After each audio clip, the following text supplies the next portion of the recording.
How many times have I failed as a gardener? There was that time I tried to grow cabbage 3 years in a row, and I've lost how many apple trees over the years? Oh yeah, and I still can't grow carrots. Hi there, welcome to the channel, or welcome back. My name is Angela, and in this video, I'd like to just give a little bit of pep talk to any of you guys out there considering trying a garden, maybe for the first time, maybe not.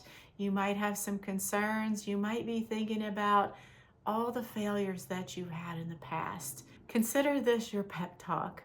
One of the things about gardening that comes part and parcel with the whole shebang is that we're going to fail. We're going to lose plants. I've lost so many plants over the years, and I can't let that get me down. It's just part of it. And I would say that these failures have things that they can teach us. It's okay to experience these setbacks. And why is it okay? I think the biggest thing is that that is how we learn. Some other benefits that come from things not working out very well the first time or the second time, or like my cabbage growing attempts, even the third time, is that we often find more creative ways to do things. It took me 3 years of trying cabbage before I figured out what it needed, how to combat the dreaded cabbage moth and cabbage worms.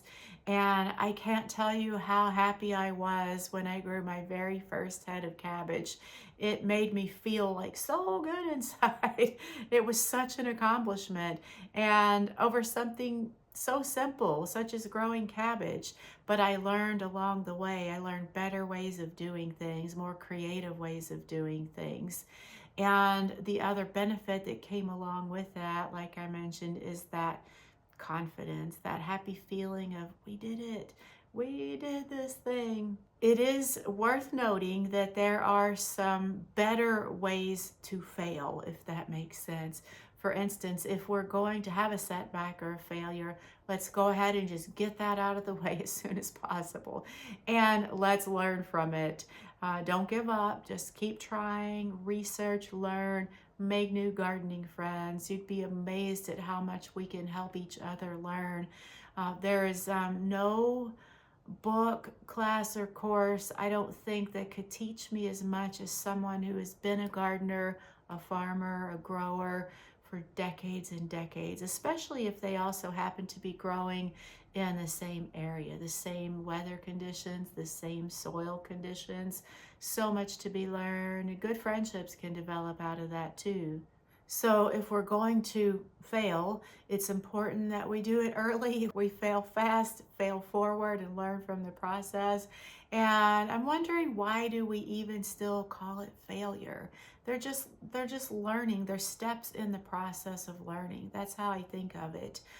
We only truly fail when we stop trying. For years now, I've had a huge desire to grow apple trees, and I've tried it. I think I'm on my third set of apple trees, and I couldn't figure out what's going wrong. I've grown trees before. I've grown shrubs, perennials, many vegetables. So why can't I get these apple trees to grow? So it led me to doing research, reading, learning as much as I could. And I found out that one of the main culprits of my failed apple trees was cedar apple rust. Our property is full of cedar trees, juniper trees, and that was causing issues with my apple trees. So knowing that, this most recent time when I've bought apple tree saplings, I looked for ones that have resistance to cedar apple rust. And there are some varieties that do have resistance to it. And so far, so good. My apple trees that have been in the ground for a few years now are doing fine. I should find some wood to knock on really quickly. I haven't gotten any apples yet because they're still young, small, but they still haven't shown any signs of the cedar apple rust. So it took a few times trying before I found the thing that will work. And if it had been the case where I just would not be able to grow apple trees here because of the cedar trees, I would have probably tried to switch gears and maybe look at pear trees or some other type of fruit trees, and just chalked it up to, it's one of those things that just can't happen here. We can't get rid of all the cedar trees because they're dotted throughout our whole landscape. There's no way. Even the properties that border along ours, chock full of cedar trees. So there's no getting rid of that. And it may just have been that I had to shift my focus to another type of fruit tree. I'm still holding out hope that I've struck gold with this latest batch of trees. And I will, of course, keep you guys posted on how that goes. Yeah, maybe next year I'll get apples. Maybe this year. Who knows? And this has just been a little pep talk for those of you, any of you who needed it. Speaking of failures, this right here is a Majesty palm. I know you're thinking it doesn't look like a palm house plant at all. That's because I let it almost die. Talking about failures. I think I caught it in time, and hopefully this one little stem here will open up into the palm fronds really soon. But I've got some new growth here, and I've got it here by the light, keeping it watered. And houseplants aren't my thing per se, but I do like having them around. So I hope I caught that failure in time. And before we sign off, I'd like to leave you guys with a little nugget that a very wise friend of mine shared with me. He said, "It's not how many times you fall, it's how you get back up."